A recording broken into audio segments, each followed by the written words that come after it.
Assalamualaikum warahmatullahi wabarakatuh. Alhamdulillah. Alhamdulillahilladzi amarna an nusliha ma'isyatana linailir ridha was sa'adah wa naquma bil wajibati fi ibadatihi wat taqwa. Asyhadu an la ilaha illallah wa asyhadu anna Muhammadan abduhu wa rasuluhu la nabiyya ba'dah. Raditu billahi rabba wa bil islami dina wa bi Muhammadin nabiyya wa rasula. Rabbi israh li sadri wa yassir li amri wa hlul 'uqdatam min lisani yafqahu qawli. Amma ba'du. Seperti biasa dan yang paling utama, sebelum kita memulai kajian kita pada malam hari ini, mari kita bersama-sama memanjatkan puji dan puji syukur kehadirat ilahi Rabbi Allah Subhanahu wa Ta'ala, yang alhamdulillah masih memberikan kesempatan, kekuatan. Alhamdulillah pada malam hari ini kita terlihat padat sekali, Pak. Harus nanti ke atas ini. Harus di tingkat 4 kayaknya nih, Pak. Kajiannya alhamdulillah banyak. Mudah-mudahan langkah kaki kita ke tempat yang mulia ini bersamaan dengan magfirah Allah Subhanahu wa Ta'ala. Dan mudah-mudahan kita senantiasa diistiqomahkan. Sholawat beserta salam semoga selalu tercurah limpahkan kepada junjungan kita semua, Nabi besar Muhammad Sallallahu Alaihi Wasallam, kepada keluarganya, kepada para sahabatnya, kepada para tabi'in, tabi'in, dan mudah-mudahan kita selaku umatnya hingga akhir zaman. Amin ya robbal alamin. Alhamdulillah, kajian kita sampai dengan hari ini, sampai dengan malam ini, Pak, sudah sampai kepada bab. Kemarin ada yang masih hafal, Pak? Kemarin tentang qada sholat. Kemarin itu kita membahas terkait dengan qada sholat, bahwa yang namanya sholat itu ditentukan waktunya. Inna sholata kanat alal mu'minina kitabam mauquta. Bahwa ada dua kelompok di minggu kemarin yang sudah kita bahas. Qada itu ada yang membolehkan, ada yang tidak membolehkan. Yang tidak membolehkan itu adalah Imam Ibnu Taimiyah. Beliau berpendapat bahwa di dalam Al-Quran surat An-Nisa ayat 103 dikatakan innas sholata kanat alal mu'minina kitabam mauquta, bahwa sholat itu sudah ada waktu-waktunya. Jadi kalau duhur itu kalau sekarang jam 12 kurang sedikit sampai dengan jam 3 lebih sedikit. Kemudian asar dari jam 3 lebih sedikit sampai dengan jam 6 kurang sedikit, kan gitu. Kemudian maghrib dari jam 6 kurang sedikit ke jam 7 kurang sedikit. Kemudian waktu isya dari jam 7 kurang sedikit nanti sampai dengan terbitnya fajar shodiq. Nah, itu sudah ditentukan. Jadi yang dimaksud kitab mauquta itu adalah 5 waktu tadi. Sehingga Ibnu Hazm mengatakan bahwa sholat yang bukan waktunya tidak ada faedah. Kata siapa ini? Ibnu Hazm. Kata Ibnu Hazm, ya sudah, kalau sudah terlewat ya terlewat saja. Dosa besar gitu. Udah aja, nggak ada kodo-kodoan, nggak ada. Kata kelompok ini. Nah, sekarang ada yang ternyata ulama juga ada yang mewajibkan. Siapa itu? Jumhur ulama pada 4 mazhab, yaitu Imam Hanafi, Imam Syafi'i, kemudian Imam Malik, Imam Hambal, semuanya sepakat bahwa yang namanya tertinggal sholat, baik dengan lupa maupun tertidur, itu diharuskan, diwajibkan untuk qada. Gitu ya. Karena di dalam sabda Nabi sallallahu alaihi wasallam, "Man nama an salatin aw nasiyaha falyusalliha idza dzakaraha la kafarata laha illa dzalik." Jadi barang siapa meninggalkan sholat karena tertidur atau lupa, maka laksanakanlah sholat-sholat pada saat ia ingat. Gitu. Pada saat ingat atau pada saat bangun, disitulah letak kewajibannya. Kemarin sudah dicontohkan. Tidurnya tetapi itu bukan sesuatu yang maksiat. Umpama misalkan kita sudah sholat tahajud jam 2 misalkan bangun atau jam 3. Pas begitu setengah 4 jam 4 ketiduran. Bablas sampai dengan jam 9. Begitu. Kan sudah tidak sholat subuh nih, terlewat. Nah, apakah sholat subuhnya itu terlewat begitu saja atau pada saat bangun sholat? Nah, jam berapapun pada saat bangun itu diwajibkan sholat. Jam 9 bangun, ya sholat. Gitu. Kemudian, apakah ada kesunahan-kesunahan lain, misalkan azan? Ada juga. Jadi, pada saat bangun itu disunahkan azan dulu, kemudian sholat sunnah qobliyah dulu, gitu Pak. Jadi itu disunahkannya begitu. Ya. Itu sesuai dengan riwayat dari Nabi SAW pada saat bepergian dengan para sahabat, termasuk Bilal juga, sudah saya sampaikan di minggu kemarin, bahwa janjian ceritanya antara Bilal dengan Rasulullah SAW. Gitu ya. Pada saat seharusnya tidak tidur, Bilal ternyata tidur. Akhirnya bablas sampai dengan jam, kalau sekarang kurang lebih jam 9, jam 10. Begitu terik matahari sudah terasa di kulit, kemudian Nabi SAW bangun. Dan akhirnya kemudian membangunkan sahabat yang lain termasuk Bilal. Kata Nabi, celaka kamu. Katanya nggak tidur, katanya mau membangunkan, nanti ternyata tidak bablas. Nah, itulah yang kemudian menjadi syariat, bahwa kita mah biasanya begitu, Pak. Biasanya begitu. Sukanya begitu, bablas tidur, kemudian sampai lewat dari jadwal yang ditentukan. Nah, sehingga di sini bisa diambil kesimpulan bolehnya sholat pada saat bangun atau pada saat kita ingat, gitu ya. Kemudian imam lain yang mengatakan, contoh misalkan Imam Asy-Syafi'i mengatakan bahwa jangankan orang yang tadi tertidur atau terlupa, gitu kan, jangankan orang yang terjaga, tertidur dan terlupa saja diwajibkan sholat, apalagi orang yang melalaikan. Jadi tetap aja ada kewajiban. Sama seperti saya contohkan kemarin, apabila, ini dalam hadis juga dikatakan, bahwa pada saat kita meminjam uang, misalkan kita meminjam uang sekarang, kemudian akan dibayar hari Jumat, umpamakan begitu. Kemudian pas hari Jumat, ternyata lupa atau tidak terbayar karena satu atau lain hal, tidak terbayar. Pertanyaannya, apakah hutang itu masih ada atau lenyap? Tetap ada kan? Selama hutang itu belum dibayar, maka selamanya hutang itu akan menjadi tanggungan.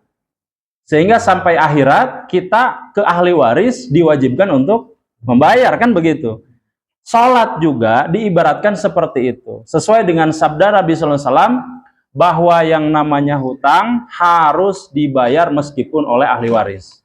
Nah, di sini menjadi dalil bahwa hutang ke manusia saja itu harus dibayar, apalagi hutang ke Allah Subhanahu wa Ta'ala berupa sholat. Begitu Pak logikanya. Sehingga pada kesimpulannya oleh keempat ulama mazhab ini akhirnya sepakat bahwa yang namanya qadha itu wajib, baik dalam kondisi lupa, baik dalam kondisi tertidur, ataupun dalam keadaan sadar kemudian meninggalkan dengan sengaja. Jadi misalkan pada saat setelah sadar gitu baru mau sholat, tapi yang terhitung saja Pak. Nah, kemarin pertanyaan dari Pak Marno, dulu waktu muda saya sering maksiat, umpamanya begitu ya. Apakah yang sholat banyak ditinggalkan ini harus saya qadha sebanyak saya meninggalkan? Maka kemudian ulama berpendapat bahwa tidak perlu mengqadha sholat yang dulu di waktu muda kita tinggalkan, yang juga jelas tidak terhitung. Apa gantinya? Amal soleh. Jadi perbanyak sholat sunnah, perbanyak istighfar gitu. Yang terpenting sholat taubat, begitu. Taubatan nasuha gitu. ya. Jadi itu barangkali review minggu kemarin, ya. Nah, untuk materi malam hari ini itu lanjutannya adalah terkait dengan jamak dan qasar. Panginten salarusna mah tos terang ya. Sigana. Sigana. Baik. Bismillahirrahmanirrahim. Kitab yang kita pakai Riyadhus Shalihin ya, ini kitabnya. Di sini tercantum juga.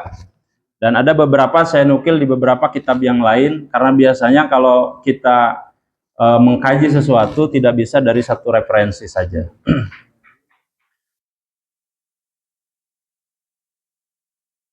Kita mulai dari ta'rif, definisi. Apa itu sholat qasar dengan sholat jamak? Apa itu qasar, Pak? Qasrun. Apa itu?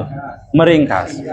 Kalau jamak, menggabungkan atau mengumpulkan. Jam'un. Masjid Jami Al-Ikhlas misalkan. Apa bedanya dengan masjid biasa, Pak, kalau ada jami?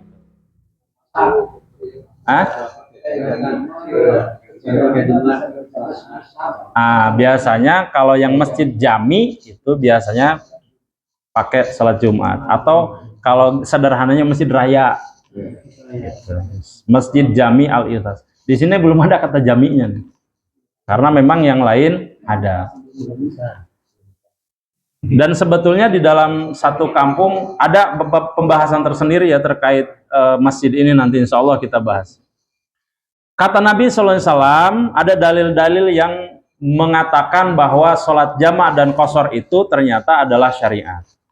Man amila amalan laisa alaihi, ini kata Nabi SAW di dalam riwayat Muslim nomor hadis 1718, mengatakan bahwa man amila amalan laisa alaihi amruna fahuwa raddun. Jadi barang siapa yang beramal tidak bersumber dari ajaranku, kata Nabi, maka dia tertolak. Ya, ini poin penting yang nanti akan menjadi landasan dari keseluruhan kajian. Apa landasan berikutnya terkait dengan qasar dan jamak ini? Di dalam hadis riwayat Ibnu Abbas dikatakan jama'an Nabi sallallahu alaihi wasallam baina zuhri wal asri bil madinati fi ghairi safar wala khauf. Qala qultu ya Abal Abbas wa lima fa'ala dzalik? Qala arada alla yukhrija ahadan min ummatihi. Ini riwayat Imam Ahmad, dikatakan bahwa Nabi sallallahu alaihi wasallam pernah menjamak antara sholat duhur dan asar. Nah, ini. Jamak sholat duhur dan asar di Madinah. Di Madinah nih. Karena waktu itu Nabi tinggal di mana? Di Madinah. Di Madinah, Pak. Hadis ini ditulis pada saat Nabi di Madinah. Bukan karena bepergian, juga bukan karena takut. Kalau karena takut kita kenal dengan istilah sholat apa, Pak? Khauf. Kalau sedang bepergian namanya sholat safar. Kalau sholat safar dengan sholat khauf itu adalah sholat khusus. Di sini Nabi tidak sedang itu, tidak sedang sholat khauf, juga tidak sedang safar, tapi Nabi di Madinah. Kemudian saya bertanya, wahai Abu Abbas, mengapa bisa demikian yang di Madinah tadi sholat? Beliau menjawab, dia Nabi SAW tidak menghendaki kesulitan bagi umatnya. Ini dulu difahami bahwa Nabi pada saat melaksanakan sholat ini itu tidak dalam kondisi bersafar atau bepergian dan tidak dalam kondisi sedang perang, khauf. Nah, jadi ada sholat nih di jamak pada saat itu. Tapi ini masih umum. Hadis lain menyebutkan, diriwayatkan dari Ibnu Abbas bin Malik, Anas bin Malik. Karena Rasulullah Shallallahu Alaihi Wasallam izar tahala qabla antazigha syamsu akhara dhuhra ila waqtil asri summa nazala fajama'a bainahuma fa in zaghat asy-syamsu qabla ayyartahila shalla dhuhra summa raqiba. Ini hadis muttafaq alaih, bahwa Rasulullah SAW jika berangkat dalam bepergiannya sebelum tergelincir matahari. Jadi Nabi SAW itu sempat ada diriwayatkan di sini bepergian dalam kondisi sebelum zuhur. Itu Pak, sebelum zuhur nih. Sampai kemudian Nabi SAW melewati waktu zuhur, yaitu masuk ke waktu asar. Kemudian Nabi SAW turun dari kendaraannya, sholat zuhur di situ. Nah, berarti sholat zuhur masuk ke waktu asar. Nah, ini. Tapi di sini tidak dijelaskan berapa rakaatnya. Nah, kesimpulan dulu sederhana. Oh, barangkali di sini Nabi adalah sedang menjamak dari sholat zuhur dimasukkan ke dalam waktu asar. Itu di hadis ini. Itu tentang dalil sholat jamak. Adapun dalil yang menjelaskan tentang qashar ada di surat An-Nisa ayat 101. Ini penjelasannya. A'udzubillahi minasyaitonirrajim. Wa idza darabtum fil ardi falaisa 'alaikum junahun an taqsuru an taqsuru. Di sini kata kuncinya. Minas sholati in khiftum ayyaftinakumul ladzina kafaru innal kafirina kanu lakum aduwwam mubina. Artinya kurang lebih apabila kamu bepergian di muka bumi, maka tidaklah mengapa kamu mengkonsor sholat. Jadi tidak ada masalah dikosor, diringkas. Adapun penjelasan teknisnya di sini nggak ada. Jadi gambaran umum dulu bahwa ternyata jamak dan kosor itu ada dalilnya. Kemudian apa? Sesungguhnya orang-orang kafir itu adalah musuh yang nyata bagimu. Jadi di sini ada perintah untuk mengkosor sholat. Berarti dari 3 menjadi, dari 4 menjadi 2. Dan nanti untuk syarat dikosor itu hanya yang rokaatnya 4. Kalau subuh dibagi 2 menjadi 1. Itu namanya sholat witir. Ya kan? Kalau sholat maghrib dibagi 2 jadi 1,5. Nggak ada rokaat 1,5 ya. Kalau dibagi 2 misalkan jadi dibagi 2 maghrib itu jadi misalkan 2 rakaat, jadinya sholat subuh gitu. Jadi tidak ada qashar di dalam selain 4 rakaat. Kemudian hadis lain menyebutkan bahwa anna nabiyya sallallahu alaihi wasallam kana yaksuru fis safari wa yutimu wa yuftiru wa yasumu. Bahwa Nabi SAW pernah mengqashar sholat di dalam perjalanan dan menyempurnakannya. Pernah puasa, juga pernah tidak puasa. Jadi ini yang menjadi dalil puasa tidak boleh tidak dikerjakan pada saat kita sedang safar. Begitu. Ini salah satu dalilnya ya.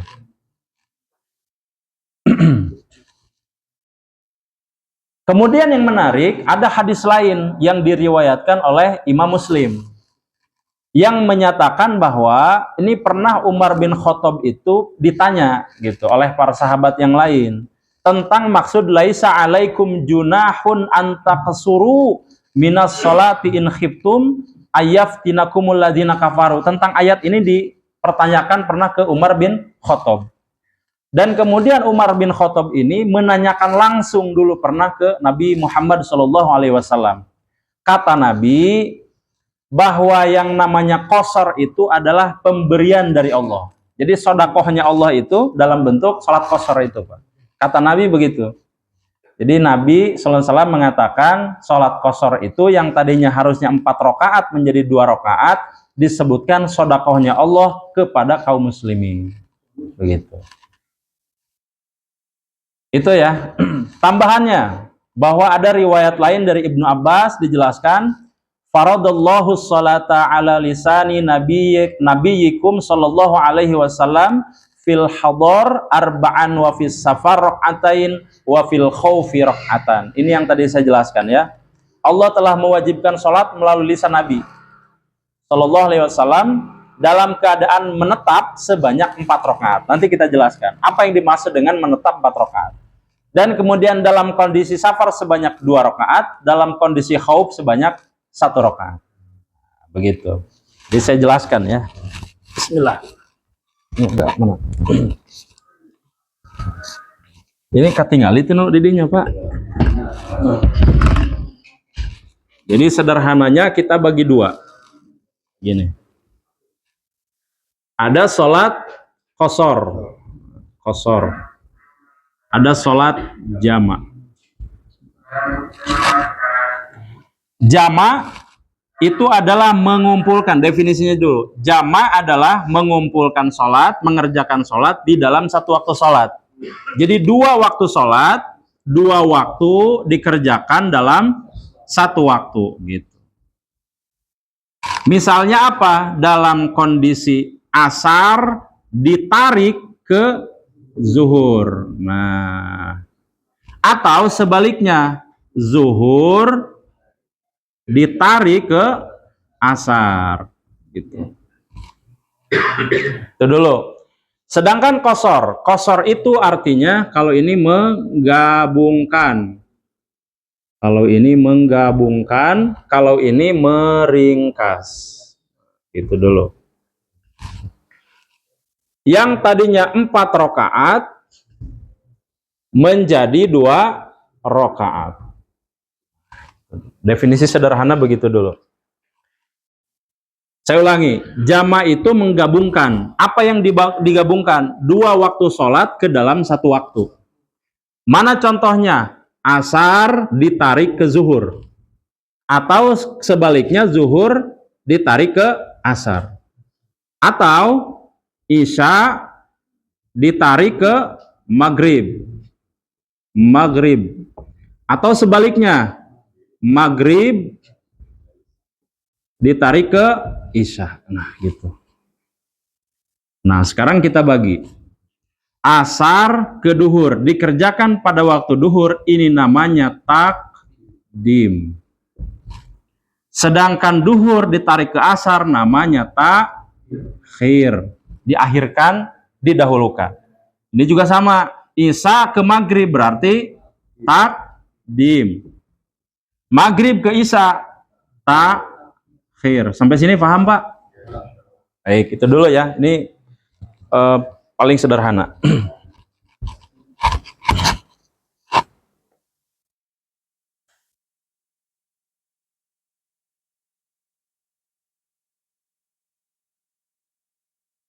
Sekarang pertanyaannya, bolehkah saya menjamak sholat atau mengqashar sholat dalam kondisi normal? Umpama timnas setengah genap. Umpama atau Persib tadi ya. Persib setengah genap. Dugi ka tabus setengah 8. Kan 12 eta maghrib, Pak. Atau si murang kalih mah biasana aya Naruto dinya teh, Pak. Naruto tabu genep teh wah seru-seruna Naruto. Memang dibuat begitu gitu. Supaya kaum muslimin yang anak-anak itu tidak sholat, jadi tidak ngaji, tidak sholat. Memang begitu gitu, desain settingannya. Nah, apabila misalkan setengah 6 ada pertandingan Persib lawan PSS Sleman umpama. Persija. Seru ya. Kemudian sampai dengan setengah 8 tadi. Dalam hati yang nonton ini, udah nanti aja dijamak. Dijamak saja nanti ke isya. Bolehkah? Terus yang boleh yang seperti apa?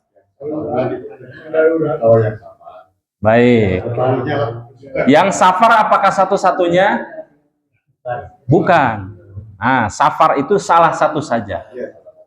Yang lain ada nggak? Jihad. Jihad yang seperti apa tuh, Pak? Bekerja. Oh, bekerja. Sebagian dari jihad ya. Kalau disidangkan mungkin bahaya. Betul. Nah, itu masuk salah satu. Berarti apa kesimpulannya, Pak? Jamak dan qashar itu apabila ada uzur syar'i. Kembali kepada yang kita sebutkan di ayat tadi, innas sholata tanha anil fahsya wal munkarnya, Pak.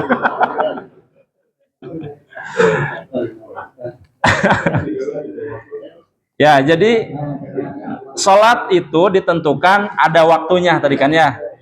Alal mu'minina kitabam mauquta tadi. Sholat itu sudah ditentukan waktunya. Apabila tidak ada uzur syar'i, maka berarti sholatnya berdosa. Misalkan jamaah tidak ada urusan, nggak bisa, nggak ada syarat, tidak memenuhi syarat. Apa contohnya tadi sudah disebutkan apabila safar. Safar juga nanti kita jelaskan ada syaratnya. Ada syaratnya. Gitu ya. Tidak misalkan oh saya mau safar ke GBLA. Nggak, apakah bisa disebut safar gitu. Nah, definisi safar sendiri harus dijelaskan oleh syar'i. Apa definisi safar? Ulama nanti menjelaskan. Lanjut tadi. Apabila ada misalkan dokter yang mau mengoperasi. Ripuh ya upami dipangkas misalkan ku soleh-soleh na dokter sedang misalkan membedah gitu badai izin netepan heula maut maut atau pasien boleh di satu waktu itu. Kemudian apalagi ini umpama kalau kita lihat yang pengantin Pak, ini kalau tidak ada ilmunya, tidak didasari dengan ilmu, itu bisa bablas tuh Pak yang hajat-hajatan itu. Betul nggak? Kan sedandanya repot Pak. Begitu sudah beres dandan, Allahu Akbar, Allahu Akbar. Padahal dari pagi dandan tuh Pak. Dan ini banyak kaum muslimin yang melakukan karena tidak tahu ilmu. Banyak yang meninggalkan sholat hanya karena demi itu. Begitu ini pernikahan itu kan repot itu Pak. Waduh, sabaraha senti make up deh kan. Jadi begitu beres suruh berwudu kan, wah itu repot. Maka kemudian ulama mengatakan boleh pada saat itu ya, apabila tadi hajat itu yang di make up segala macam boleh. Nanti diakhirkan saja kalau begitu. Dari waktu zuhur kemudian ke waktu asar. Boleh itu. Itu. Kemudian apalagi Pak? Umpama ini mah lagi hujan. Hujan juga boleh Pak. Umpama tariris gitu. Aya nu kan penyakit tiris ayahnya.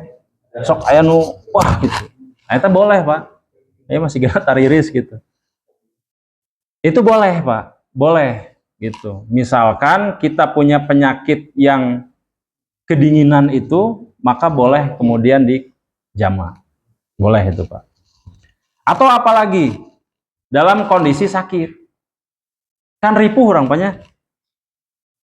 Lagi sakit itu kan dalam kondisi tidak sehat. Badan itu kan kalau kena air tuh wah luar biasa itu. Maka boleh kemudian dijamak. Misalkan sholat duhur kemudian langsung ke sholat asar. Atau misalkan sholat maghrib mengerjakan yang isya tadi. Boleh. Supaya istirahatnya panjang. Jadi tidak terganggu waktu sholat isya misalkan gitu. Boleh Pak, diperbolehkan pada saat itu sholat isya di waktu maghrib. Boleh.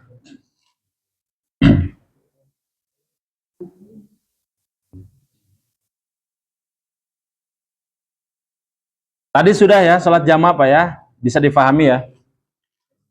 Nah, di dalam agama Islam, di dalam syariat, itu dikenal dengan dua istilah. Pernah dengar rukhsah Pak? Ya, rukhsah pernah dengar?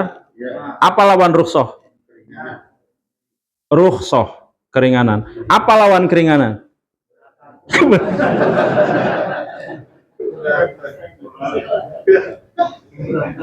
Leras sih Pak, leras memang keberatan mana gubragen banyak. Jadi ada rukhsah, namanya ada azimah. Ini baru dengar Pak ya. Nah, namanya azimah Pak. Lawan rukhsah adalah azimah. Gitu. Ini azimah itu adalah ini hukum asal. Namanya hukum asal Pak. Hukum asal sholat maghrib berapa? 3. Terus hukum asal sholat isya 4. Nah, pada saat rukhsah nanti akan berubah bentuk. Jadi ada rukhsah, ada azimah namanya Pak. Azimah, itu diingat. Jadi azimah itu hukum asal syariat, hukum asalnya. Jadi tidak ada sesuatu yang apabila diwajibkan, misalkan mengerjakan perkara lain, tidak ada dalil, maka kembalikan ke asalnya. Contoh tadi, maghrib itu 3. Kalau tidak ada perintah untuk mengqashar, ya jangan berarti. Itu namanya azimah. Sedangkan rukhsah adalah keringanan.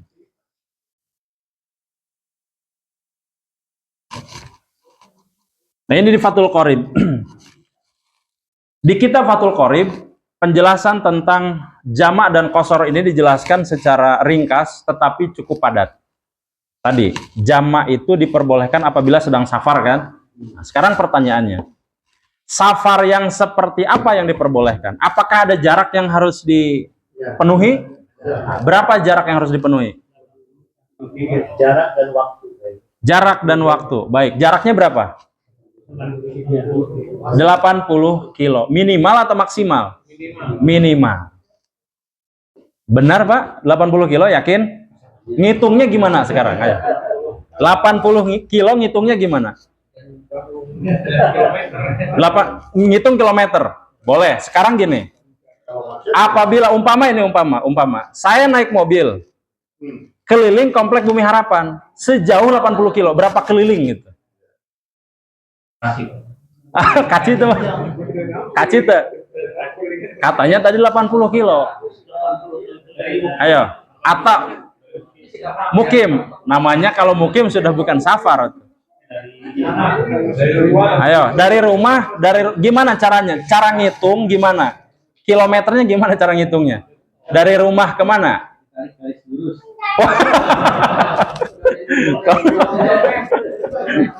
Tarik lurus.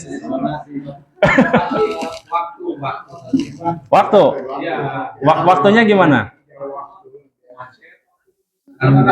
Ayo.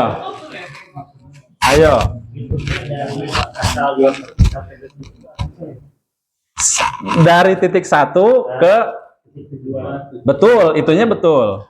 Nah, sekarang titiknya itu ada di rumah saya. Tujuannya ke Al-Inayah, tapi saya muter sebanyak 80 kali ke Blok BB. Kan supaya tadi, Pak, umpama ngejar yang 80 kilonya tadi. Kalau jaraknya itu menjadi patokan 80 kilo. Terus yang seperti apa dong? Kalau memang itu seperti tidak bisa, gitu kan? Berarti ada kriteria lagi, bukan hanya itu. Ditambahkan, perjalanan yang dilakukan ini direkayasa atau tidak, maksiat atau bukan. Misalkan abdi bade maok beas gitu. Wah, si kami misalkan berangkat itu akan ada yang tertinggal, gitu kan? Nah, bolehkah dengan niat seperti itu kemudian dilakukan sholat jamak? Nggak boleh. Jadi tujuannya harus benar dulu nih. Niatnya benar dulu, normal gitu. Niat normal, kita mau kemana? 80 kilo, misalkan ke mana, ke Banten lah atau ke Jakarta lah paling sederhana. Ke Jakarta itu sekitar 120 kilo. Kurang lebih. Kalau ke Serang sekitar 300-an. 2 kali lipat. Jadi perjalanannya niatnya itu benar gitu. Bukan perjalanan yang memang direkayasa. Gitu. Jadi 80 km tadi betul ya. Dalam bahasa Arab, dalam bahasa kitaban namanya fasah. Ya, fasah. Fasah itu 1 kilonya itu 16 kilo, kalau 16 pasah kalau di bahasa kitab.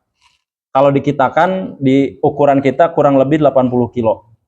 Satu parsah itu 5 sampai 6 km. Ada yang menyebut 5, ada yang menyebutkan 6. Tapi kurang lebih segitu, kurang lebih 80.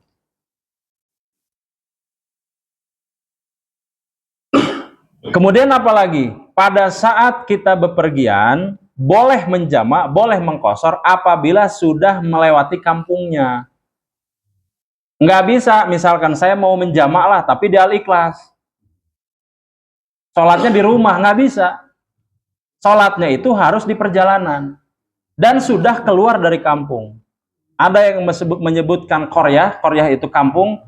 Misalkan kalau kita nih, Komplek Bumi Harapan, keluar aja dari Komplek Bumi Harapan, umpama di rest area, begitu, itu baru boleh dilaksanakan sholat jamak atau sholat qashar tadi. Tetapi apabila kurang, itu tidak bisa, syarat itu harus dipenuhi. Atau ada yang mengatakan kota, karena Nabi SAW mengerjakan itu pada saat setelah keluar dari Madinah. Madinah itu kota bukan? Kota. Bandung kota bukan? Nah, sekarang Kabupaten Bandung kota bukan?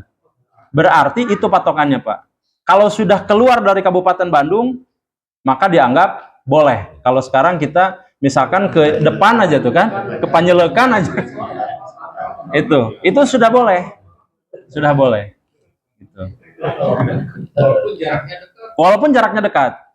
Jadi tidak ada aturan yang menjelaskan jarak kalau untuk tadi.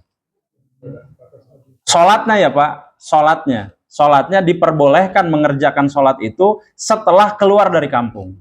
Dengan tujuan tadi lebih dari 80, minimal 80 kilo ke Jakarta umpama tadi. Itu ya. Kemudian apalagi? Perjalanannya itu dihukumi mubah, tidak untuk maksiat, tidak untuk sesuatu yang haram. Itu yang juga harus diperhatikan. Jadi misalkan mau ke Jakarta, misalkan mau maling gitu tadi, ya nggak bisa. Demo masih bisa Pak. Demo itu mubah. Demo mubah, hukumnya mubah, boleh. Tidak ada yang melarang demo. Apa yang dilarang? Menyampaikan suara, pendapat kan? Nggak ada. Jadi perjalanannya itu dengan tujuan baik, seperti berdagang, haji, umroh, itu ya. Nah itu nanti menarik. Apakah haji dan umroh itu setiap waktu boleh nggak dikodok? Boleh nggak dikosor? Boleh nggak dijamak nanti? Karena dalam kondisi perjalanan kan? Nah, itu nanti. Kemana Kak Ciwidey Pak? Kemana? Lebih dari 80 kilo? Boleh. Boleh berarti Pak. Boleh. Ya?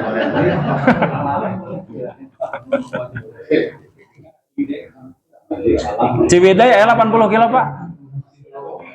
Lebih? Kirang? Nggak bisa berarti. Kalau nggak salah di sini 2 jam kan ya? Sekitar 40 kiloan kalau nggak salah ke Ciwidey. Nggak bisa itu Pak. Kemudian, kalau kita sedang dalam perjalanan dan mau menjamak dan qashar, Pak, diingat Pak ya nih, diingat. Dalam waktu sholat itu, kita diharuskan, diwajibkan untuk niat. Misal, pas waktu kita di perjalanan, ini sholat duhur nih. Pas waktu sholat duhur, kita sedang dalam perjalanan, umpama macet atau apalah, dalam kondisi macet. Nah, di dalam kondisi waktu sholat itu, kita harus meniatkan untuk jamak. Harus jamak, harus niat gitu. Misalkan nih, duhur kita kondisi macet, diperkirakan, wah ini kayaknya bisa sampai asar nih, karena ada perbaikan jalan. Maka di waktu duhur itu diniatkan untuk dijamak di sholat asar. Duhur ditarik ke asar, jamak takhir. Harus diniatkan, kalau nggak diniatkan dosa itu, kelewat berarti. Itu syarat. Sama aja, harus diniatkan. Gitu ya. Jadi ada niat pada saat mau mengerjakan sholat, ada yang nanti pada saat takbiratul ihram. Nanti kita bahas di akhir ya. Jadi poinnya adalah harus diniatkan sholat mau dibawa sekarang atau nanti. Itu harus diniatkan. Kalau tidak diniatkan, syaratnya berarti tidak sah. Gitu. Kemudian, umpama nih, kita mau ke Jakarta. Pas begitu datang ke rest area, ada orang yang sedang sholat. Kita nggak tahu ini sholat apa. Terus kita menjadi makmum sholat duhur, padahal di waktu asar. Bolehkah kita bermakmum kepada orang yang sholat adaan, sholat pada saat itu? Boleh nggak? Sama-sama 4 rakaat misalkan. Boleh nggak? Nggak boleh. Nggak boleh. Kalau kita sekarang misalkan mau mengerjakan yang kodok, yang jamak, maka memisahkan diri. Harus memisahkan diri. Ini bukan yang adaan. Kita misalkan sholat, kalau yang sebelumnya kan sama-sama sholat duhur. Nah itu bedanya ya kalau ngikutin kajian. Kalau sama-sama duhur, adaan waktunya, maka pada saat kita melihat ada orang yang sholat, bermakmum saja. Nggak ada masalah. Mau dia sholat sunnah, mau dia satu wajib, nggak ada masalah. Tetapi posisinya kita mau mengerjakan sholat jamak. Ada orang yang sedang sholat. Kita nggak tahu sholat apa ini, nggak tahu. maka kita dianjurkan untuk memisahkan diri, kecuali kita tahu yang menjadi makmum atau imam kita juga mengerjakan sholat yang sama, jamak juga. Nah itu boleh, tinggal diganti makmuman atau imaman itu. Tapi kalau berbeda nggak bisa.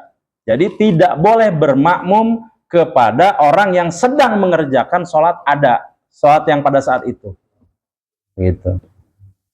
Sampai sini bisa dipahami Pak? Jadi makanya ada kalau di rest area ya, khusus untuk sholat jamaah. Yang di depan adaan, yang di belakang biasanya sholat jamaah. Itu untuk membedakan. Itu sudah benar itu Pak. Nah itu di kitab Fathul Qorib. Kemudian ada lagi ketentuan bahwa sholat yang boleh dijamak itu hanya ada 4 minus subuh. Subuh tidak bisa dijamak. Misalkan dengan duhur gitu atau dengan isya, nggak bisa. Subuh itu tersendiri. Entos mah 2 rakaat dijamak. Luar biasa.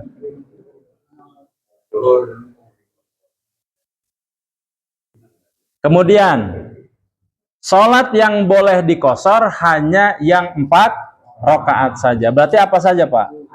Duhur, asar, isya.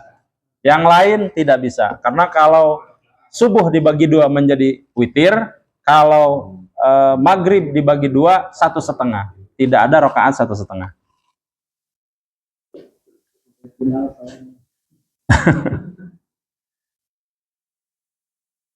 Sampai sini bisa dipahami Pak? Ada yang mau ditanyakan? Ada Pak. Apa? Boleh nggak lama dilakukan terus? Jadi dia sholatnya juga waktu. Baik. Karena dia pekerjaannya mungkin ya salah atau pengantar paket online itu. Siap. Dikerjakan terus menerus Pak ya? Tiap hari. Terus menerus. Baik. Wah, kalau di Jakarta mungkin. Baik. Pertanyaan yang bagus Pak. Bolehkah menjamak sholat terus menerus? Kembali kepada syarat. Syaratnya tadi berapa? Syaratnya. Tadi ada berapa syaratnya? Syarat jamak ada 3. Uzur syar'i. Uzur syar'i tadi. 1, karena safar. Kedua, hujan. Ketiga, sakit. Yang uzur syar'i cuma 3 itu. Sekarang pertanyaannya, yang nganter paket ada nggak termasuk ke dalam 3 kategori ini? Nah, kalau tidak ada berarti nggak bisa. Safar tadi definisi safar apa? 80 kilo. Ah, gitu. Safar, definisi safar oleh ulama didefinisikan ada 80 kilo yang niatnya memang bukan merekayasa hukum. Kalau yang tadi saya putar-putar tadi itu adalah rekayasa hukum. Sampai 80 kilo kan bisa saja, tetapi itu tidak dibenarkan secara syar'i karena niatnya berbeda. Maka kemudian niat nomor 1, niatnya benar. Memang pergian gitu. Paham sampai sini Pak ya? Jadi begitu misalkan kita, oh saya juga bepergian. Iya, kamu berapa kilo dulu? 80 kilo kok? Iya, niatnya gimana? Oh. Jadi ulama begitu menjelaskannya. Sampai ke titik niatnya gimana, di Al-Hikam disebutkan tuh Pak. Apabila niatnya betul, ibadahnya diterima, kan begitu. Tetapi apabila sedikit saja niatnya berbelok, mau merekayasa hukum tadi supaya bisa dijamak, bisa dikosor, nggak bisa, tertolak. Rodun tadi tertolak. Gitu. Mangga Pak. Ada kosor, ada jamak, ada istilah jamak kosor. Ya. Terus tadi salah satu syaratnya safar, ya. Kalau orang misalnya safar pekerjaan, misalnya dari Bandung ke Kuningan, ya, itu reguler tiap minggu misalnya. Nah, kasus saya sudah gitu, dia di Kuningan bisa 1-2 hari, ya. Apakah praktek seperti ini bisa dilakukan? Baik. Ya, entah ketika dalam perjalanan pasti bisa kan, tapi ketika dia tinggal di Kuningan misalnya 2 hari, apakah masih bisa dilakukan istilah jamak qasar ini? Baik. Tentu tidak menggabungkan tadi yang subuh, pasti nggak bisa itu. Ya. Karena saya pernah baca juga jamak qasar itu bisa dilakukan ketika seseorang safar dan tinggal di sebuah kota itu maksimal 3 hari. Setelah itu balik lagi ke kota asal. Ya. Gitu. Nah itulah ya. Kira-kira apa pendapat Ustaz? Baik. Kasus yang itu namanya mukimin berarti Pak ya. Jadi ada mukimin tuh. Kita bermukim. Jadi mukim itu ada maksimalnya. Sama halnya seperti kita bertamu 3 hari. Itu dianggap safar. Jadi seperti tadi Pak Haji, itu pada saat ke Kuningan, waktunya cuma 3 hari, maka 3 hari ini dianggap sebagai safar. Dianggap sebagai safar. Selebihnya berarti bermukim. Kalau bermukim itu lain cerita, berarti sudah masuk ke kategori adaan lagi. Tidak ada yang dijama-jama, tidak ada yang kosor-kosor. Gitu. Jadi apabila waktunya kita prediksi 3 hari, maka itu masih dalam lingkup safar. Gitu. 3 hari ya, 3 hari. Ada pengecualian. Bagaimana kalau umroh dan haji? Ayo. Umrah dan haji definisinya safar atau mukim? Ayo. Ayo. Lebih dari 3 hari ya? Definisi untuk yang berhaji dengan umroh, ulama mengatakan bahwa di sini ada ulama yang mengatakan, contoh misalkan Abu Qudamah. Abu Qudamah mengatakan begini. Kalau seandainya haji dan umroh itu dilakukan, kalau mungkin dulu mah kan bukan dari orang yang di dalam kota, yang di luar kota maaf maksudnya, yang di dalam kota saja, sehingga paling maksimal di 3 hari umpama. Tapi sekarang kan kondisinya nggak mungkin 3 hari kita bolak-balik kan, maka ini juga didefinisikan sebagai safar. Nah, tinggal sekarang keafdolannya, apakah lebih afdol mengerjakan sholat seperti biasa? Gitu, ini keabdolan saja. Ataukah dikosor dan dijama? Tiga-tiganya pendapat ini diperbolehkan, Pak. Tiga-tiganya boleh. Karena definisinya safar, maka juga boleh mengkosor, boleh juga menjama di sana itu. Boleh. Atau misalkan saya mau khusyuklah setiap waktu juga diperbolehkan. Itu lebih baik. Ini lebih ke keabdolan. Begitu, Pak. Yang sudah ke sana, saya mah belum ini. Tapi benar nggak, Pak, begitu?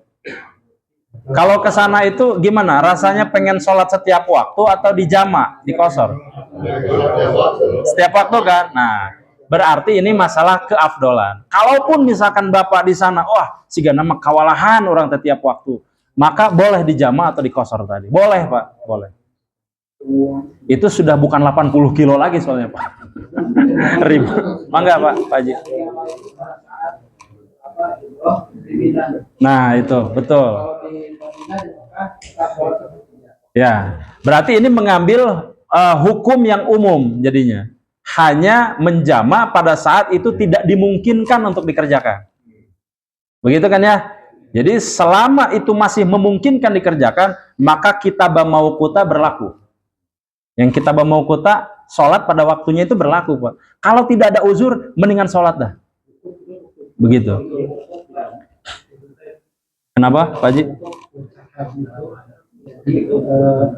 Asal ditarik ke kubur. Boleh.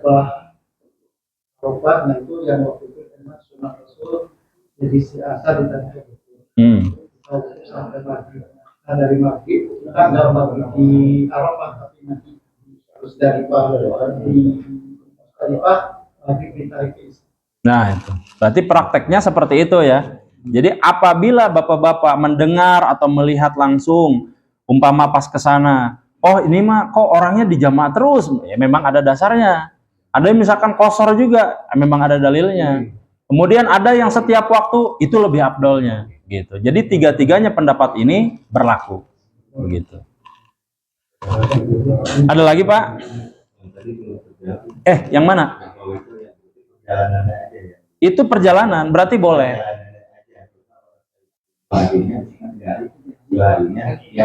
Enggak, tetap saja itu dihitung perjalanan. Kalau lebih dari 3 hari, hitungannya mukimin.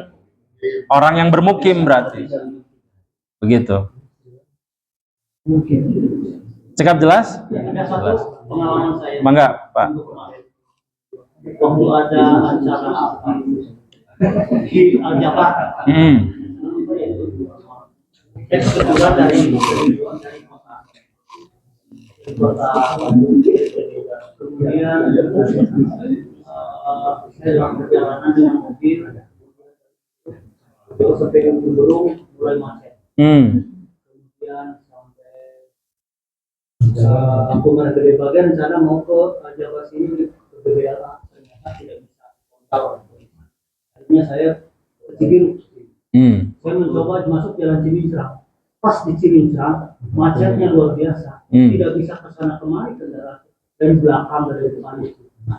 Kemudian pas ada maghrib bunyi ada maghrib. Masih cari di situ mana nih? Kemudian kalau saya ninggalkan mobil di jalan juga gimana? Mungkin. Nah, akhirnya ya. Tapi saya langsung berniat seperti tadi yang Ustaz sampaikan. Mungkin kalau saya tidak bisa maghrib ini saya jamah saja. Kalau menurut Parsa itu kan tidak mungkin dari ujung Gunung ke sini paling 5-6 km dan 80 km. Tapi waktu juga harus. Ya, tapi saya tidak bisa sholat maghrib waktu itu. Minggu kemarin ini karena saya total ada acara di Jabar. Kemudian saya coba memaksakan diri menyengsarakan orang kembali lagi keluar. Kembali lagi keluar menyengsarakan. Muter. Keluar sampai di Gede Bage lagi sampai di Kondela, sana ada putaran lagi, kembali lagi ke Bundaran Cibiru, sama juga tidak bisa. Akhirnya setelah itu saya kembali lagi ke Cementrang deh. sampai di Pelabuhan Gede Bage. Nah, ketika itu saya memaksakan diri belok kiri, saya ke Sumarekon, sampai di jembatan kayu Al-Jabar. Tidak bisa lagi ke sana karena di depan Al-Jabar ternyata luar biasa. Sudah masuk waktu Isya. Ya bisa saja saya kalau berhenti di situ sholat ke Al-Jabar jalan kaki. Tapi sudah masuk waktu Isya. Akhirnya udah terlanjur masuk Isya. Kembali lagi ke Sumarekon ke sana ya. Sampai di rumah di sini jam 8. Dari jam 5:30. Ya. Nah, saya melaksanakan ya makanya aja karena sudah niat di jalan itu karena mudorot kalau saya berhenti juga gitu. Iya, betul. Mungkin apakah tindakan saya itu dibenarkan atau gimana? Masuk ke kategori uzur, Pak.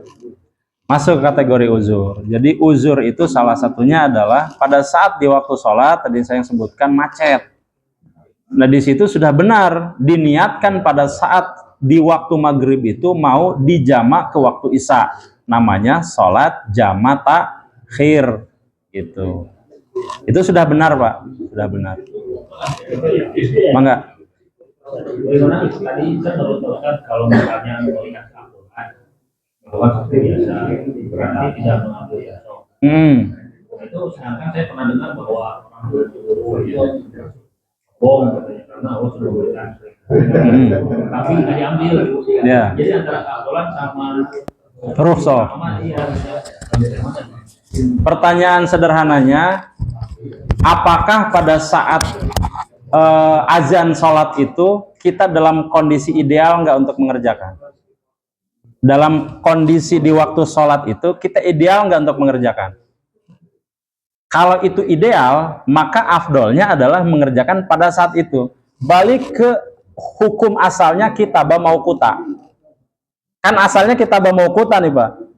Asalnya adalah waktu yang dikerjakan, sholat yang kita kerjakan itu sesuai dengan waktunya. Jadi dasarnya itu dulu. Rukhsahnya belakangan. Rukhsah belakangan, Mbak. Jadi dasarnya dulu. Dasarnya adalah sholat tepat waktu atau pada waktunya. Walaupun tidak tepat waktu, tapi pada waktunya. Gitu. Kalau itu tidak memungkinkan, maka tarik ke rukhsahnya. Jadi rukhsah prioritas kedua.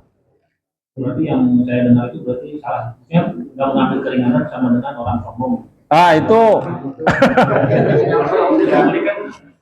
Ayatnya ada katanya.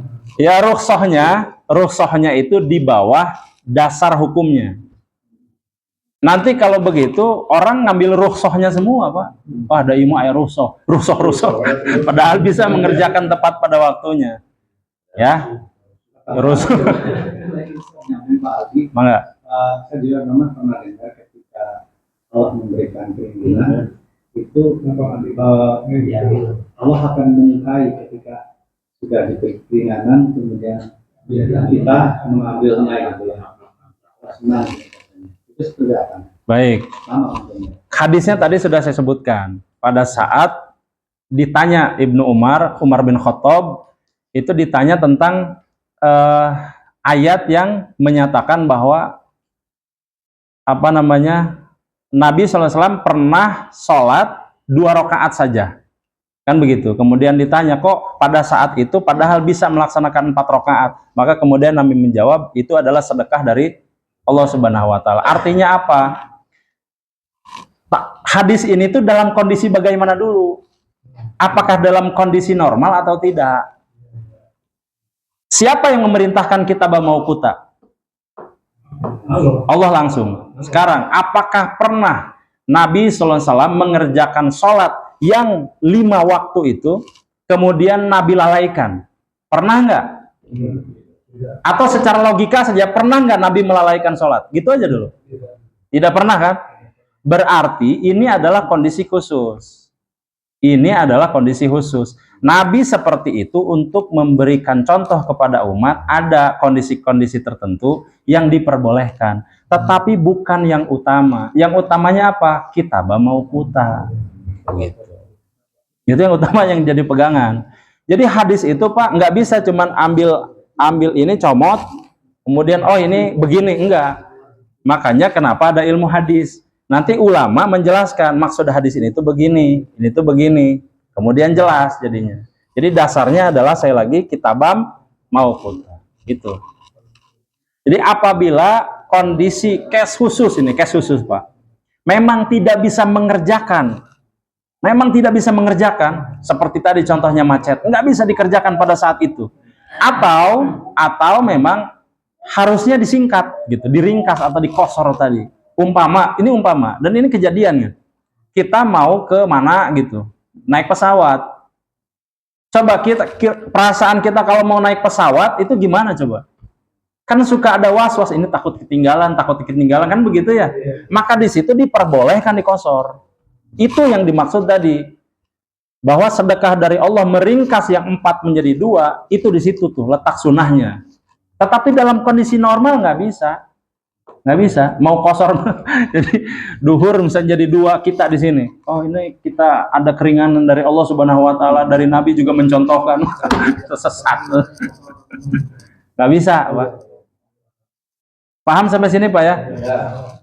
Saya ulangi, dasar dari keringanan ini harus difahami dalam surat An-Nisa ayat 101 tadi, kitabam mauquta, bahwa sholat ditentukan pada waktunya.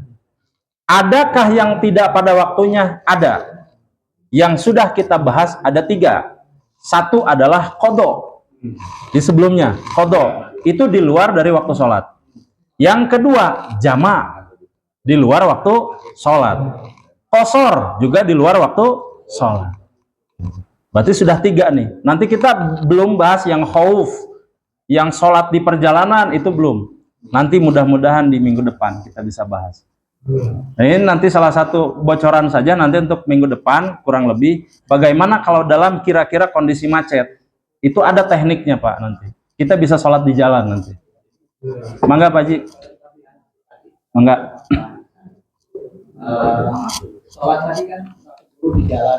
Sholat jalannya itu di rumah apa harus di jalan?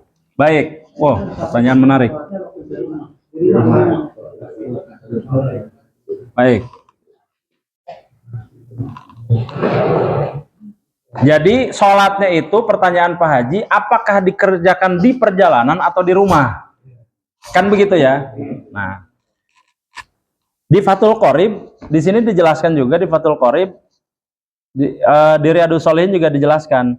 Pada saat mengerjakannya di jalan. Kan tadi hadisnya Nabi mengerjakan di mana?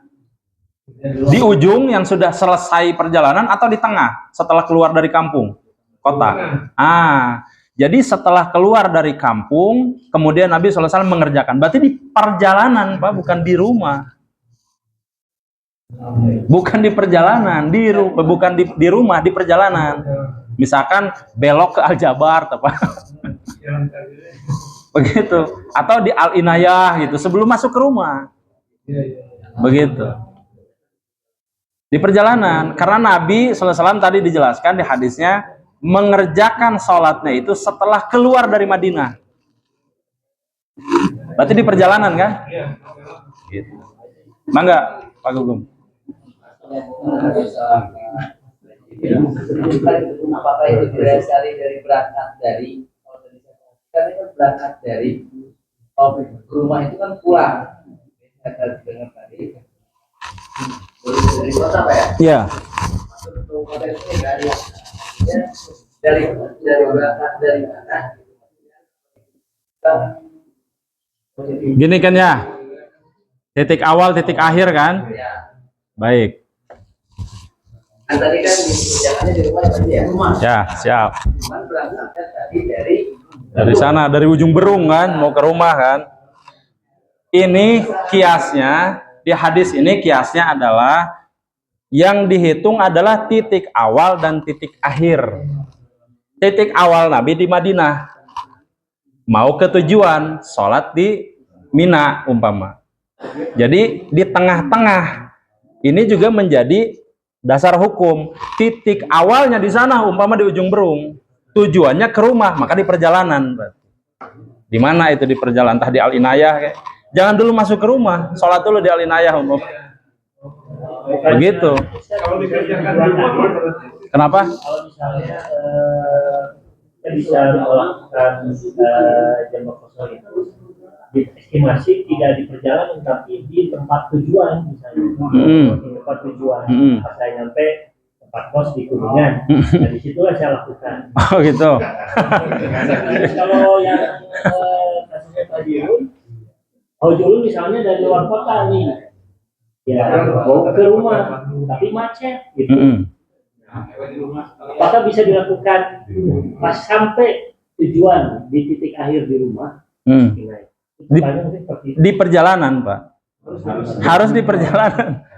Karena dalam riwayat Nabi tidak mengerjakannya setelah nyampe tujuan. Nabi selalu mengerjakannya di perjalanan. Berarti ini jadi dasar hukum. Tidak di tempat tujuan. Tidak sah berarti karena syarat. Gitu, Pak. Tidak sah karena syarat. Iya. Iya. Karena tujuannya rumah kan? Nah, tujuannya rumah. Rumah kedua. Rumah kedua ya. Rumah kedua. Mungkin yang usah dari bukan rumah kita. Iya. Tujuan itu kan pasti mengarah ke satu bangunan atau apa kan, betul nggak? Nah itu berarti setelah kita nyampe di bangunan itu tidak sah dilaksanakan sholat. Udah nyampe tujuan. Kalau saya tujuannya ke rumah, berarti melipir dulu ke Al-Ikhlas. Sholat dulu di sini, jangan dulu ke rumah. Kalau ke rumah titik akhir, Pak. Harus melipir, ke sini dulu. Berarti jaga mah Pak Ulun ke dia berarti.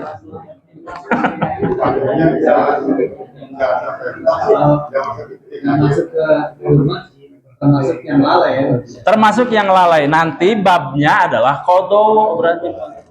Babnya masuk ke qadha berarti. Lalai sholat, gofilin. Baru tahu mang apa-apa, Pak. Apa-apa.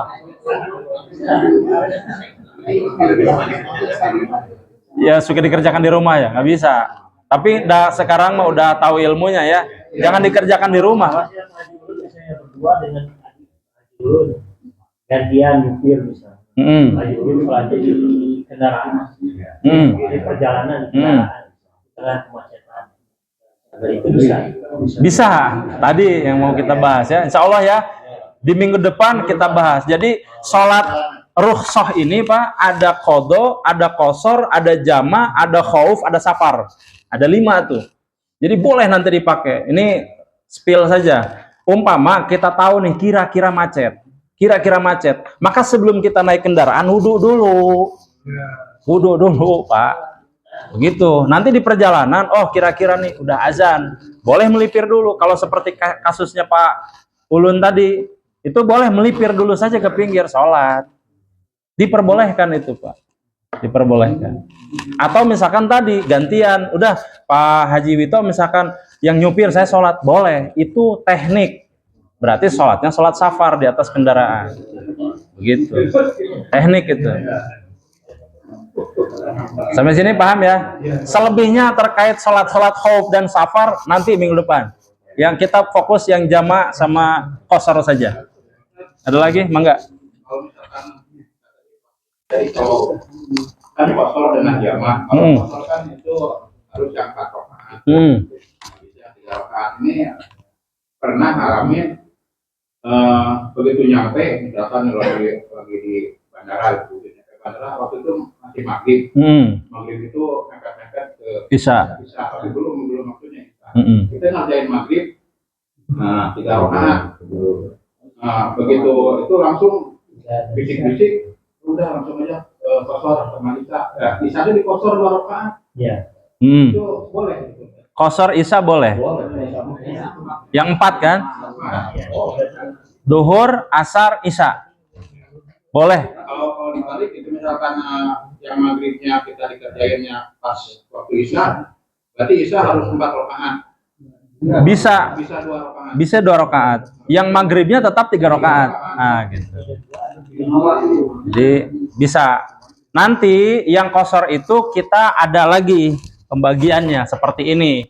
Jadi yang qasar itu juga ada takdim, ada takhir gitu.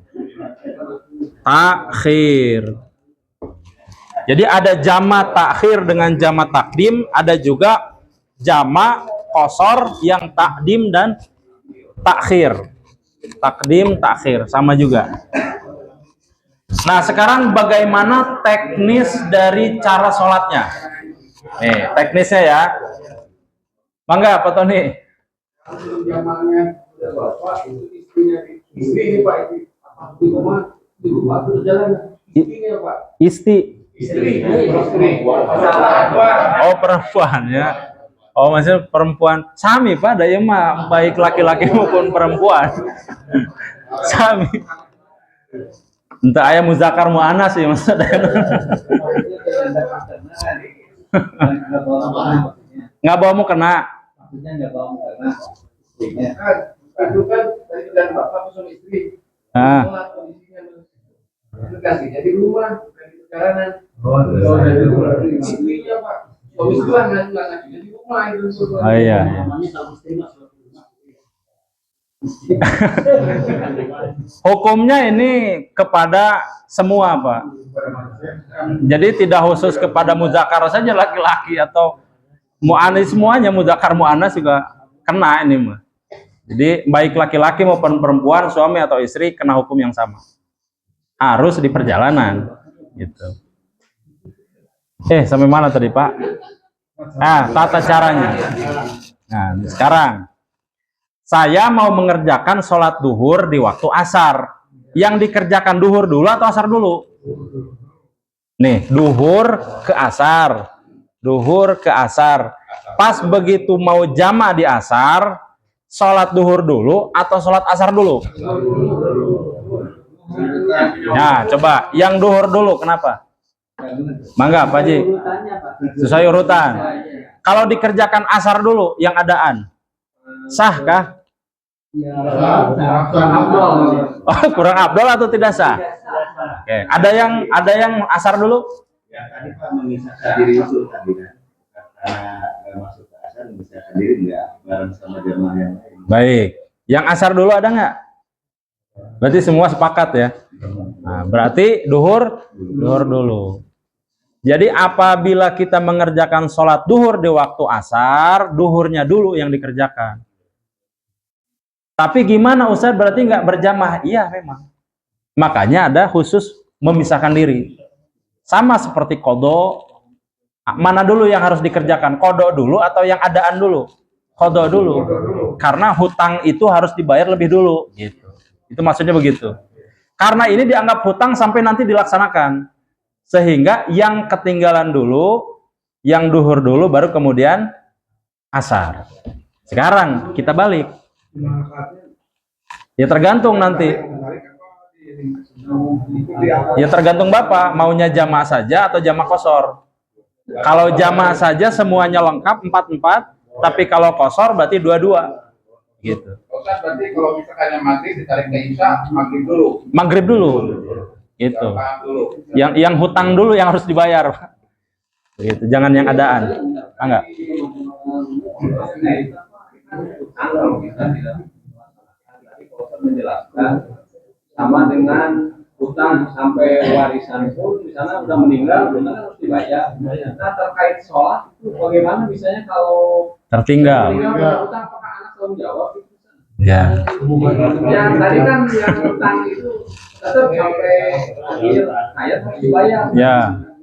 Nah itu pertanyaannya yang kalau disamakan dengan hutang gitu, kalau orang hutang, kan dia jadi warisan juga, hutang juga warisan. Apakah sholat sama jadi warisan juga? Baik.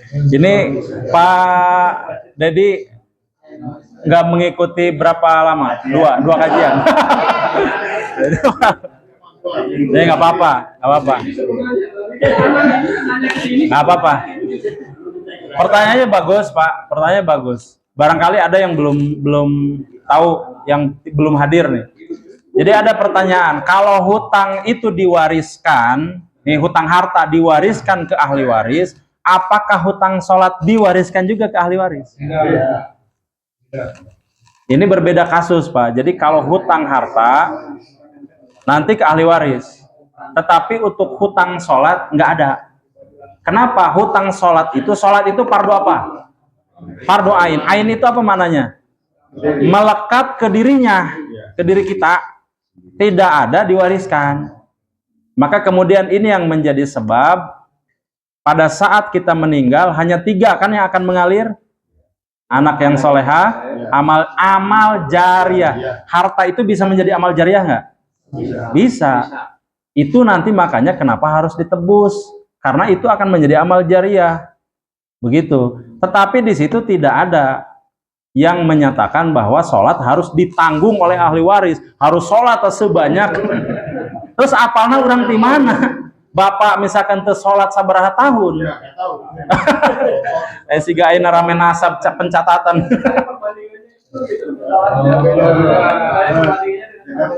Betul. Logikanya memang ke sana, betul. Logikanya ke sana, tetapi secara syariat itu berbeda. Beda kasus. Ya, sekali lagi hutang diwariskan, tetapi sholat yang ditinggalkan tidak diwariskan. Ini yang kenapa sholat itu diwajibkan pada saat waktunya. Kita mau kuta tadi, karena tidak ada ahli waris yang bisa untuk mengganti, nggak ada. Ini penting sekali untuk kita ketahui. Ada lagi tadi yang mau bertanya? Ada yang lain dulu, barangkali. Oh ya. Nah, ya Pak.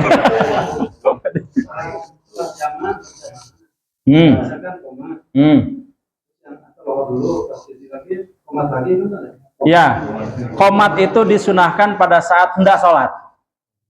Nah, sholat hendak sholat. Kita mau sholat sunnah aja disunahkan untuk qomat. Begitu. Memang qomat. Ya, 2 kali. Qomat lagi, berdiri lagi qomat. Dan kalau seseorang dalam perjalanan pas nyampe Majalengka sholat pas masuk masjid itu saatnya sholat maghrib berjamaah. Nah, kita gabung dengan jamaah di sini. Adaan, betul, sholat adaan. 3 rakaat dia salat, kita langsung berdiri dan sholat isya 2 rakaat. Ya. Praktik seperti itu benar? Betul. Kalau yang ditarik, nih, kalau tadi kan case-nya duhur ditarik ke asar. Sekarang kita balik, asar ditarik ke duhur, asar dulu, duhur dulu. Begitu ya. Isya ditarik ke maghrib, maghrib dulu, isya dulu, maghrib dulu. Ya, maghribnya berjamaah seperti biasa, kemudian baru sholat isya jama' tadi atau qashar tadi, boleh. Gitu ya. Yang tidak boleh adalah yang ditarik tadi ke waktu takhir.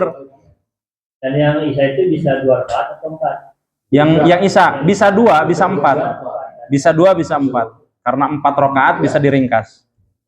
Begitu. Itu tekniknya. Ada lagi Pak yang mau ditanyakan? Sampai Tadi kan menyambung yang masalah sholat itu bukan utang ya. Utang itu harus dibayar. Tidak. Tapi sholat tidak. Ada pendapat.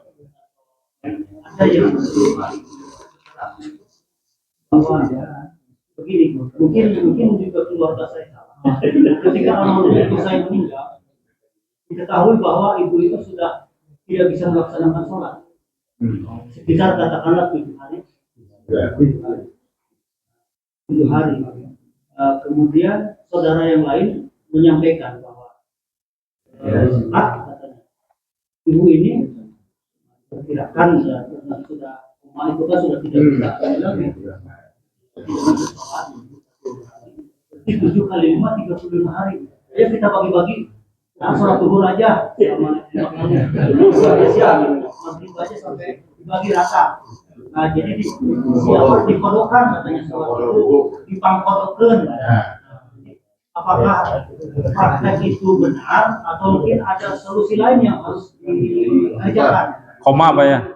Ya, Dalam kondisi koma. ya dalam kondisi sudah tidak bisa sholat. Yang diperintahkan untuk sholat itu adalah orang yang sadar. Orang yang sadar. Apabila orang yang koma itu tidak dihukumi wajib. Yang dihukumi wajib adalah orang yang cager-bager sadar. Itu berarti anu henteu sholat, cager berarti sadar. Itu Pak ya, saya ulangi. Yang diwajibkan sholat hanya bagi orang yang sehat dan berakal. Koma itu tidak didefinisikan sebagai orang yang sadar, sehingga tidak ada kewajiban baginya untuk sholat. Begitu. Sama. Pikun itu kan bagian dari kategori tidak berakal, tidak sadar, gitu. Jadi ya cobian we ajak ngobrol, pami ngarespon, badai kamana alhamdulillah sehat. Kamana orang naros kamana jawabna kamana. Mangga Pak Sani. 80 tahun. Kalau misalkan di acara nih karena si Ronaldo ini suka pasti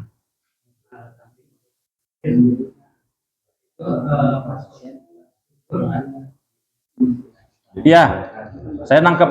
Itu termasuk uzur Pak, karena pekerjaan, sesuatu yang mubah tadi. Jadi masuk ke kategori berdagang tadi. Itu kan termasuk mencari pekerjaan atau mencari nafkah. Itu bisa termasuk kategori uzur syar'i. Boleh Pak. Sama seperti tadi rias pengantin. Itu sama kasusnya begitu. Boleh. Tambahan ke Pak Ulun tadi ya, Pak Ulun. Jadi kasus yang seperti itu memang ada ulama yang mengatakan fidyah atau kifaroh. Pernah dengar Pak? Pernah dengar? Nah, tetapi ini ya fidyah. Pernah dengar nggak Pak? Jadi orang yang ya fidyah. Kalau ditelusuri, fidyah itu bentuknya adalah sedekah. Kenapa demikian? Karena memang dasarnya adalah sedekah itulah nanti yang akan nyampe. Kebaikan dari ahli waris itu akan sampai kepada orang tuanya. Itu dalilnya. Tetapi perlu difahami bahwa itu bukan sesuatu yang bisa mengganti sholatnya. Itu hanya upaya saja dari yang hidup. Upaya dari yang hidup. Mudah-mudahan dengan pahala yang sampai ke sana itu bisa menggugurkan dosa-dosanya. Sekali lagi tidak bisa menggantikan. Fidyah tidak bisa menggantikan, hanya upaya saja. Sehingga balik lagi ke konsep dasar, sholat jangan ditinggalkan. Karena tidak ada yang bisa mengganti kecuali diri kita sendiri. Nggak ada. Terus kalau di semua dipidyahkan, enak dong tuh orang yang kaya. Enak dong. Cari aja rezeki yang sebanyak-banyaknya. Tinggalin aja sholat. Udah kaya nanti tinggal diganti kan. Dengan sedekah nggak bisa makanya. Jadi konsep itu tidak bisa. Tidak diterima dan tidak ada secara syariat mengganti dibagi itu. Nggak ada.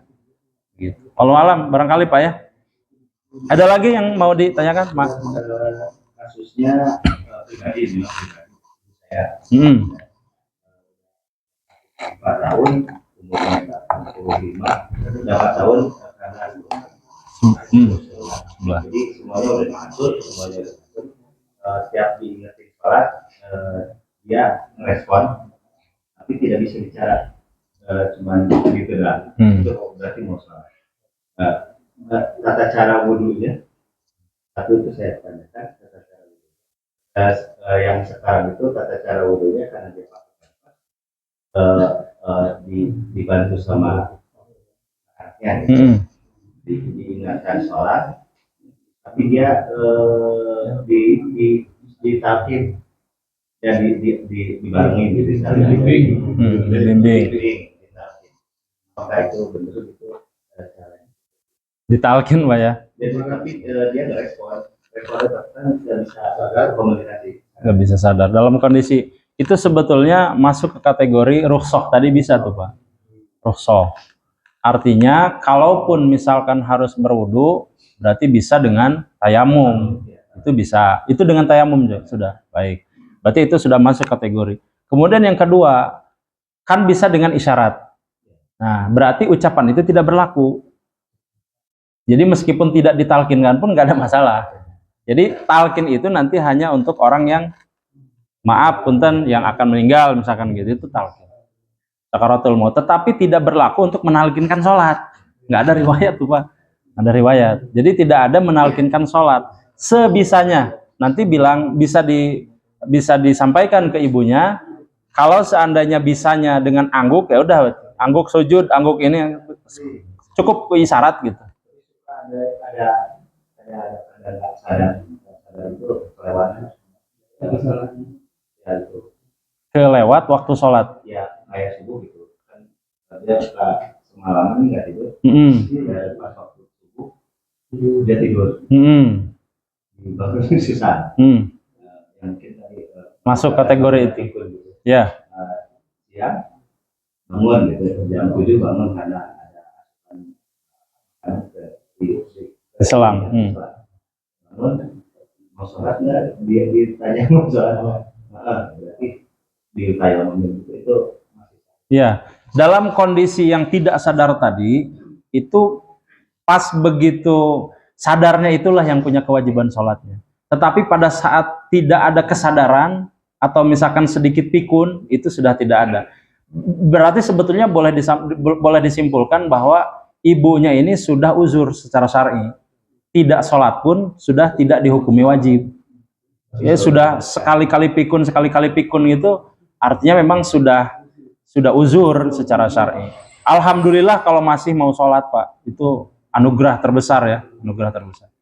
Mudah-mudahan bisa menjawab Pak ya. Mangga Pak Andar. Jadi kalau orang tua yang sudah umurnya 90 tahun, itu kan udah pikir, udah balik anak-anak. Itu pernah dengar itu kayak nggak sholat juga, nggak ini juga nggak apa-apa. Betul. Ya, betul. Jadi kita itu Pak punya kerusuhan, punya keringanan pada saat tidak ada akal lagi, pikun tadi Pak. Tidak ada kesadaran, kemudian tidak berakal seperti tadi pikun, itu masuk ke kategori uzur syar'i. Dianggapnya tidak berakal. Di hadis itu diangkat penanya itu Pak. Bagi orang-orang yang anak kecil sampai usia baligh, kemudian orang yang tertidur sampai kemudian bangun, orang yang terlupa sampai kemudian ingat. Salah satunya itu Pak. Apabila pikunnya terus-menerus tidak ada ingat-ingat lagi, maka udah diangkat penanya. Tidak ada lagi yang ditulis. Mau beliau mengerjakan sesuatu yang haram, itu sudah nggak ada catatan amal baik dan buruk, sudah nggak ada. Tidak dibatasi umur ya? Iya. 60 tahun juga kalau udah pikun. Iya betul. Kategorinya pikun aja, sudah diangkat. Bade Pak. Ya sigano cita-cita gitu Pak.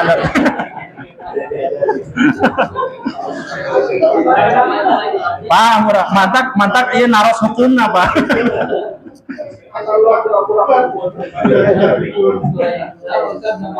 Ya, cekap ya. Alhamdulillahirabbil alamin, pengajian yang kita lakukan pada malam hari ini rame pisan, alhamdulillah, dengan berbagai macam pertanyaan yang baik sehingga bisa memperbanyak hasanah keilmuan kita. Insya Allah Pak, di minggu depan masih ada 2 kajian terkait dengan sholat yang tidak di waktunya. Saya ulangi, tadi ada qadha, ada jama', ada qasar, ada khauf, ada safar. Yang 2 yang insya Allah minggu depan kita akan bahas, mudah-mudahan diberikan kekuatan dan kesempatan lagi. Akhirul kalam, assalamualaikum warahmatullahi wabarakatuh.